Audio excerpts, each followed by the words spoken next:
Tu dois acquérir cette connaissance transcendantale auprès d'un maître spirituel qui la transmet, en lui offrant ton hommage, en lui posant des questions pertinentes et en le servant. Les grandes âmes qui sont expertes dans la signification des Écritures révélées et qui ont réalisé la réalité absolue t'éclaireront en te la révélant.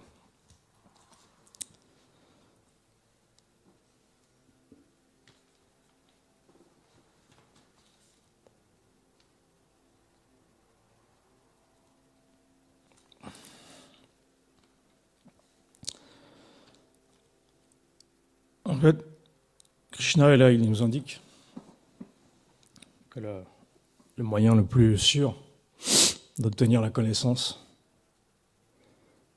pour pouvoir le servir, c'est en s'enquérant auprès d'un maître spirituel authentique. Et le mot Pranipatena, ça signifie s'abandonner au pied pareil au lotus du maître spirituel, lui offrir ses hommages. En fait, littéralement, ça veut dire tomber comme un bâton au pied pareil au lotus du maître spirituel. Et ne pas tomber comme si on pas se jeter par terre comme si on allait faire des pompes. Parce que c'est pas la meilleure manière d'obtenir la miséricorde véritablement du maître spirituel. En fait, c'est véritablement tomber à ses pieds avec la profonde intention d'abandonner cette identification du moi et du mien. C'est véritablement tomber au pied pareil au lotus du maître spirituel pour pouvoir s'abandonner à lui, et que graduellement, par notre attitude favorable, il nous révèle cette connaissance qui nous permettra de comprendre qui nous sommes véritablement.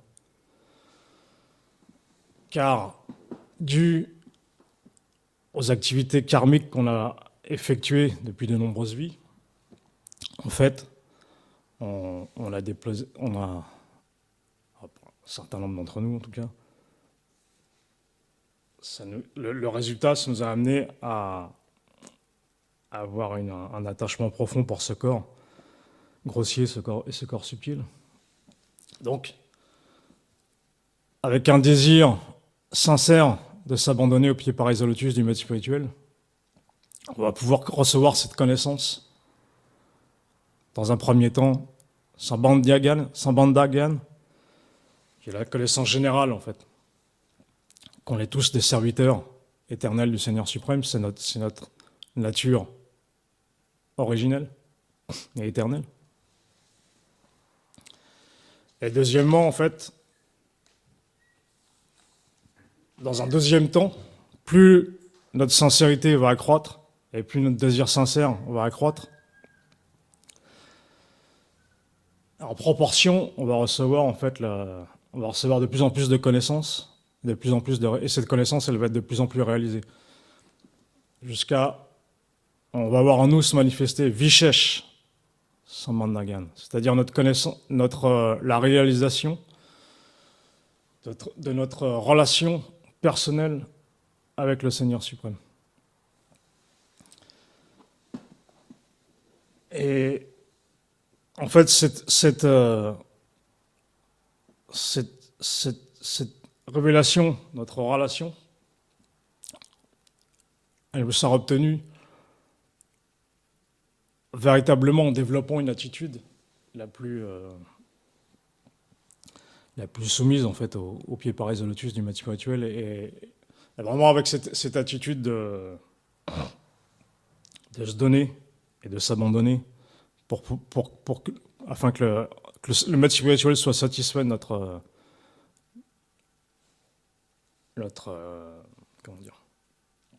que le maître spirituel soit satisfait avec notre attitude.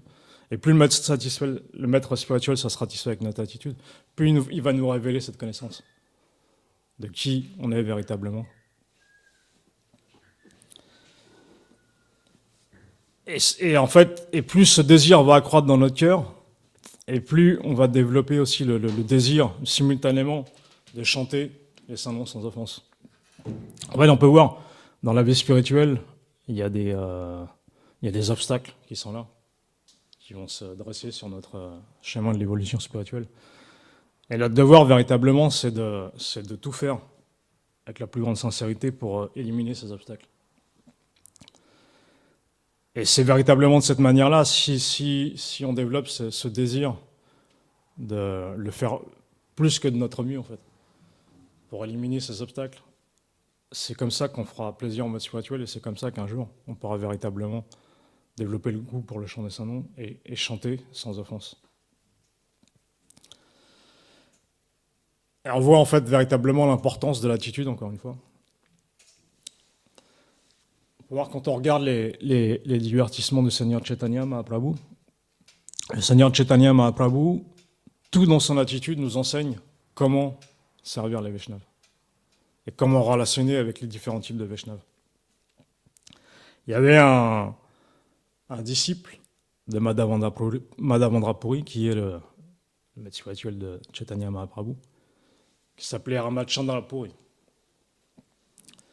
Et Ramachandra Puri, il était très très expert à trouver des fautes chez les autres, à critiquer et à trouver des fautes chez le Seigneur suprême, chez le Seigneur Chaitanya Mahaprabhu lui-même. Un jour, il vit des fourmis comme ça sur le sol qui se dirigeaient dans la direction de la porte de l'endroit où se trouvait Chaitanya Mahaprabhu. Et il appela tout le monde, il dit, vous voyez, la rangée de fourmis là par terre, elle se dirige vers la chambre de Chaitanya Mahaprabhu. Ça veut dire que ce sannyasi, il mange des sucreries en cachette. Et Ramachandra Puri, en fait, il avait pour habitude parfois d'inviter le Seigneur Chaitanya Mahaprabhu à prendre prashad. Et le Seigneur Chaitanya Mahaprabhu, comme c'était un sannyasi, et qu'en fait, il exhibait tous les parfaits symptômes de l'étiquette Vaishnava, parfait sannyasi, il mangeait très peu, en fait. Et quand Ramachandra Puri le servait, dès qu'il le servait, dès que le Seigneur commençait à manger, il le resservait. Et comme le Seigneur Chaitanya Mahaprabhu, en fait, il voyait Ramachandra Puri, comme c'était son frère en Dieu, il le voyait comme non différent de son maître spirituel, donc il avait le plus grand respect pour lui. Donc il le reprenait jamais, en fait. Et tout ce qui venait de lui, il l'acceptait comme la miséricorde de son maître spirituel. Et par aussi également un profond respect pour les prashad. En fait, quand Ramachandra Puri le resservait, il continuait à manger, en fait. Et une fois que le Seigneur Chaitanya Mahaprabhu avait fini de prendre prashad, dans la demeure de Ramachandra Puri, en fait, il s'en allait. Et à ce moment-là, Ramachandra Puri appelait tout le monde et disait, vous voyez, en fait, le Seigneur Chaitanya Mahaprabhu, c'est un sannyasi, mais il mange énormément, il mange beaucoup trop pour un sannyasi. Donc il avait constamment, en fait, cet esprit critique à l'égard du Seigneur suprême. Mais un jour, en fait, les propos de Ramachandra Puri sont arrivés à l'oreille des proches disciples du Seigneur Chaitanya, qui lui ont rapporté. Mais le Seigneur Chaitanya Mahaprabhu, en fait, il l'a véritablement pris comme la miséricorde de son maître spirituel, et il a pris chaque mot comme des instructions. Malgré que déjà il mangeait très peu, il a réduit de moitié la quantité de nourriture qu'il mangeait. Donc c'est-à-dire qu'il mangeait véritablement très très peu. Parce qu'en fait, à travers les mots de Ramachandra Puri, il voyait véritablement l'expression de la miséricorde de son maître spirituel qui se manifestait à lui pour l'aider à progresser encore. Bien que ce soit le Seigneur suprême, il avait cette humilité de voir son frère en Dieu comme la miséricorde de son maître spirituel. Et en fait, on voit, si on essaye de suivre cet enseignement, et de voir tous les gens qui nous critiquent, comme nous le dit souvent Yati Maharaj, tous les gens qui nous critiquent comme nos amis qui viennent nous aider, ça, forcément, c'est plus facile à dire qu'à faire, mais si on essaye en fait, en gardant à l'esprit l'attitude du Seigneur, si on essaye de suivre dans ses traces, dans les traces des Mahatmas qui étaient les plus grands associés du Seigneur, de voir véritablement la critique comme des des éléments de miséricorde qui vont nous aider à progresser. En fait, c'est véritablement ça qui nous permettra ultimement d'obtenir la miséricorde de Shri Guru. À l'inverse, en fait, Ramachandra Puri, quand il était plus jeune, donc il servait Madhavendra Puri. Madhavendra Puri, en fait, était déjà très très vieux, l'âge très avancé, sur le point de quitter ce monde. Et il était, en fait, comme il était extrêmement vieux, il ne pouvait plus bouger, il ne pouvait plus se déplacer seul. Donc c'est expliqué dans Chaitanya Charitamrita, en fait, qui passait même les pierres et l'urine dans son lit. Alors bien sûr, c'est des divertissements, c'est des associés éternels du Seigneur. Toutes leurs actions sont là pour nous enseigner.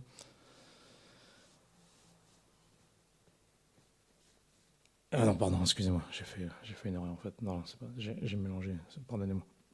Ramachandra Puri, quand il servait quand Madhavendra Puri était sur le point de quitter son corps, en fait, Madhavendra Puri, dans un élan d'extrême humilité, s'était crié, en fait, ma vie est ruinée, j'ai pas pu atteindre Mathura. Et Ramachandra Puri, en fait, il a regardé son maître spirituel et il lui a dit: Gurudev, ne t'inquiète pas, celui qui a réalisé Brahman ne doit avoir aucune inquiétude dans le cœur. Alors, donc on peut voir en fait l'attitude qu'avait Ramachandra Puri. En fait, il était très fier de sa position, tellement fier qu'il allait même jusqu'à critiquer et instruire son propre maître spirituel. En fait, cette attitude qu'il a eue à ce moment-là, on fait que quelques années plus tard, il en est venu à critiquer le Seigneur suprême lui-même, à critiquer le Seigneur Chaitanya Mahaprabhu lui-même. Et à l'inverse, Madhavendra Puri, il avait un autre disciple qui s'appelait Ishvara Puri, et qui lui était vraiment dans un état d'esprit de service de manière la plus abandonnée à son maître spirituel qui soit. Il était vraiment prêt à tout pour servir son maître spirituel, à satisfaire tous ses désirs, de la manière vraiment la plus submissive possible. Et quand Madhavendra Puri, en fait, était devenu très vieux et sur le point de quitter ce monde aussi, en fait, dû à son âge très avancé, en fait, il ne pouvait plus bouger seul, il ne pouvait plus sortir de son lit tout seul. Donc, comme je viens de vous le dire, le Chaitanya Charitamrita explique qu'il passait les pierres et l'urine dans son lit. Et donc, Ishvara Puri, en fait, dans un mood très... avec la plus grande affection et humilité, et vraiment dans le désir de satisfaire son maître spirituel. Donc il changeait les draps, il s'occupait de lui vraiment de la manière la plus belle et avec le plus grand amour possible.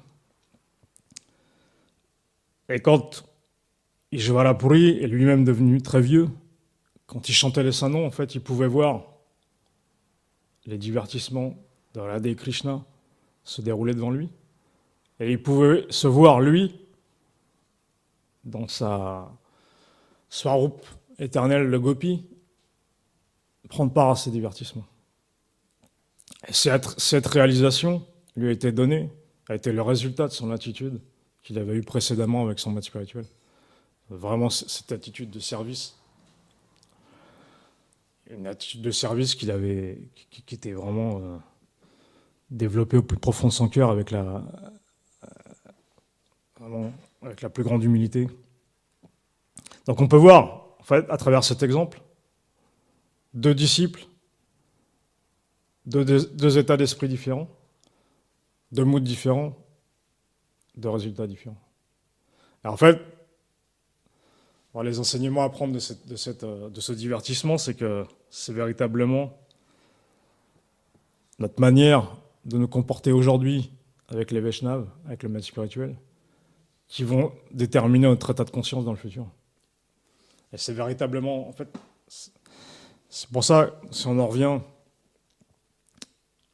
au verset d'aujourd'hui, si on essaye véritablement, avec la plus grande sincérité, de s'enquérir de la connaissance auprès du maître spirituel, vraiment dans un mood d'abandon. Et vraiment d'essayer de faire de notre mieux pour adopter la meilleure attitude, pour satisfaire le maître spirituel et les Vaishnavas. En fait, en apprenant, déjà, il faut bien comprendre, à travers tous les enseignements du Seigneur et des associés éternels du Seigneur, comment arriver à relationner la meilleure manière qui soit avec les Vaishnavas, en fait. Parce qu'on peut voir, à travers cet exemple, c'est vraiment quelque chose d'extrêmement important. Et c'est ça, véritablement, qui va déterminer notre avancement futur. C'est plus on apprendra à relationner avec toutes les catégories différentes de Vaishnavas, plus plus le maître spirituel sera satisfait avec notre attitude, et de là va découler le fait qu'on obtienne sa miséricorde du nom et la miséricorde des Vaishnavas. Plus le maître spirituel sera satisfait avec nous, plus les Vaishnavas seront satisfaits avec nous, et plus le Seigneur suprême sera satisfait avec nous. On peut voir encore une fois l'importance primordiale de l'attitude qu'on peut avoir avec les Vaishnavas. Tant qu'on n'aura pas, tant que ce ne sera pas véritablement quelque chose de... Donc, si on ne fait pas de cet état d'esprit une priorité dans nos vies, ça va être difficile pour nous on risque de rencontrer beaucoup d'obstacles dans notre vie spirituelle. Et parfois, ces obstacles, ils vont être tellement insurmontables que ça risque de nous renvoyer à ce qu'on était avant, quoi. Et je vous parle de ça véritablement en connaissance de cause. Donc, il faut vraiment... En fait, si on regarde bien, on a tout à gagner en essayant de développer la bonne attitude. Parce que en développant la bonne attitude, comme le résultat qui va en découler, comme le maître spirituel sera satisfait avec nous graduellement, on va obtenir la connaissance et la réalisation. Alors qu'à l'inverse, on va reculer, on va se dégrader. Donc, si on regarde bien, et comme l'expliquait Srila Bhaktivedanta Swami Prabhupada, en fait, la vie spirituelle, c'est 20% de foi, 80% de bon sens. En fait, si on regarde bien ça, c'est du bon sens. C'est agir pour notre propre bien, quoi, véritablement, quoi. Adopter la meilleure attitude qui soit, c'est agir véritablement pour notre propre bien. Donc on a tout à gagner, en fait, à essayer de développer cette bonne attitude, véritablement. Et comme ça, en fait, on pourra véritablement faire plaisir aux Vaishnavas. Et encore une fois, si les Vaishnavas sont satisfaits, le Seigneur sera satisfait. Et si on regarde dans l'exemple qu'on a autour de nous, il y a Timaraj, comment il se comporte quand il y a un autre Vaishnav qui vient ici. À chaque fois, il nous enseigne comment nous comporter avec les Vaishnavas, avec son maître spirituel, comment relationner, comment servir. Et si on essaye de suivre dans ses traces et de suivre son exemple, graduellement, on pourra nous aussi adopter cette attitude. Et avec l'attitude viendra la réalisation. Et c'est véritablement la manière la plus sûre de progresser dans la voie spirituelle, en fait. C'est véritablement la clé du succès, c'est l'attitude. C'est notre attitude, véritablement, quoi. Alors certes, c'est pas toujours facile, des fois, spécialement quand on vit dans un temple, ou même au sein du noyau familial. Il y a toujours... on va très souvent se retrouver dans des situations qui vont faire en sorte que ça va nous pousser à chaque fois un peu plus loin dans nos limites, dans nos retranchements. Et c'est là où, en fait, un choix se présente à nous, en fait. On a le choix de lever, comme nous l'explique Yati Maharaj souvent, de lever les bras et de s'abandonner, ou alors de prendre la position du kickboxer et d'aller au combat, d'aller à la confrontation. On a le choix. C'est à nous de voir ce qu'on désire obtenir, mais comme on peut le voir à travers cet exemple, dans ce cas précis, la position du combattant, c'est pas la meilleure. Il vaut mieux véritablement lever les bras et avoir une attitude de soumission à la garde des Vaishnavas et du maître spirituel, Et ce qui va venir à nous plus tard, on va rapidement s'apercevoir que essayer de développer, de faire notre mieux pour développer cette attitude, c'est véritablement payant et positif. Et on a tout à gagner à essayer de développer cette attitude, de faire notre mieux en tout cas pour développer cette attitude. Et encore une fois, on a la chance dans ce temple d'avoir un exemple sous les yeux au quotidien de comment se comporter. Je vous dis, je connais Yati Maharaj depuis très longtemps, et depuis que je le connais, j'ai toujours vu, depuis le premier jour, je l'ai vu servir les Vaishnavas et tous les Vaishnavas avec la plus grande dévotion, en fait, avec la plus grande sincérité. Et ça a véritablement été un exemple pour moi, même si j'appartiens plutôt à la deuxième catégorie, celui qui va se mettre en garde. Donc, je n'ai pas su véritablement profiter de ces enseignements, mais si véritablement, ne soyez pas comme moi, soyez plus intelligents que moi et profitez véritablement de cette miséricorde, de cette grâce qui nous est donnée, de suivre l'exemple des grands Vaishnavas et de comprendre comment relationner et adopter la bonne attitude véritablement pour agir pour notre bien finalement. Et véritablement être notre meilleur ennemi, faire du mental notre meilleur ami, agir pour notre bien futur, pour le bien des gens qui nous entourent. Parce que si on développe la bonne attitude, si on devient graduellement, on adopte un comportement exemplaire, les gens qui vont être autour de nous, ils vont vouloir aussi, peut-être, certainement, adopter cette attitude, parce qu'ils verront que de toute façon, c'est expliqué. Et tous les Vaishnavas, en fait, qui ont été dans ce sens-là, ils ont reçu la miséricorde de leur maître spirituel des Vaishnavas. J'ai vu un dévot qui m'est très cher. Il y a son fils qui est ici aujourd'hui parmi nous. Un de mes très chers frères en Dieu, Pada Sevana Prabhu. C'est pareil, moi, ce Vaishnav-là, ça a toujours été un exemple pour moi depuis que j'ai débuté ma vie spirituelle. C'est un Vaishnav que j'ai toujours vu avec la meilleure attitude à travers les dévots, tous les Vaishnavas, tous les êtres. En fait, tous les gens, même j'ai eu l'occasion de travailler avec lui sur des salons ou des événements, dans l'événementiel où on était en contact avec beaucoup de gens différents. Et je l'ai toujours vu, en fait, véritablement, adopter toujours l'attitude parfaite et adéquate en accord, en temps et circonstances, quoi.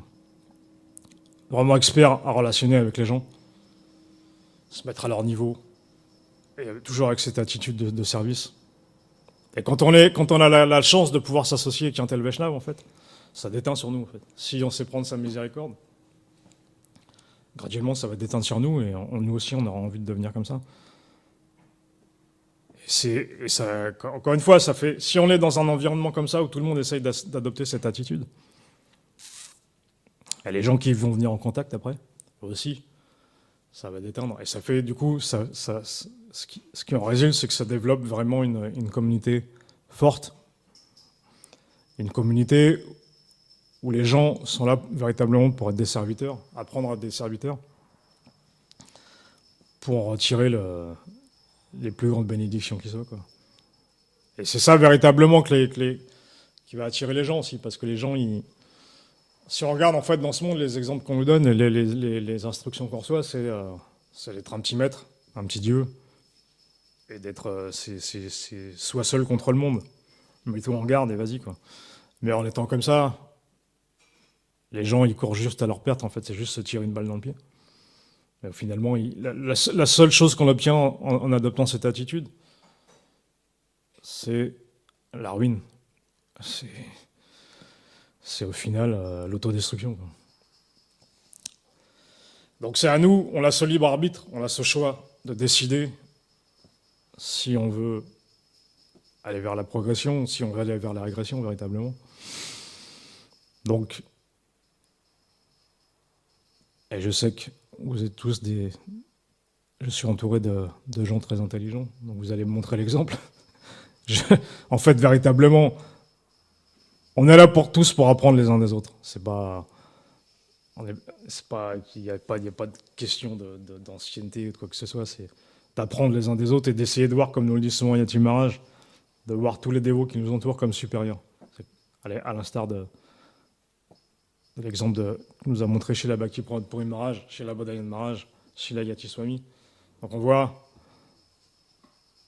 le maître spirituel, son serviteur. Donc on voit 3 générations de disciples.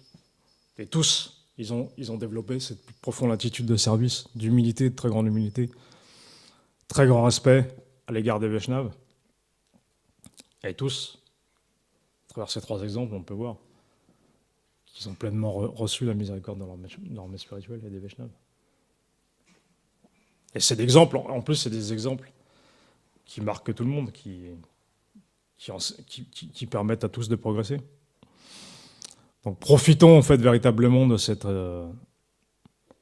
miséricorde qui est là, qui est à notre disposition,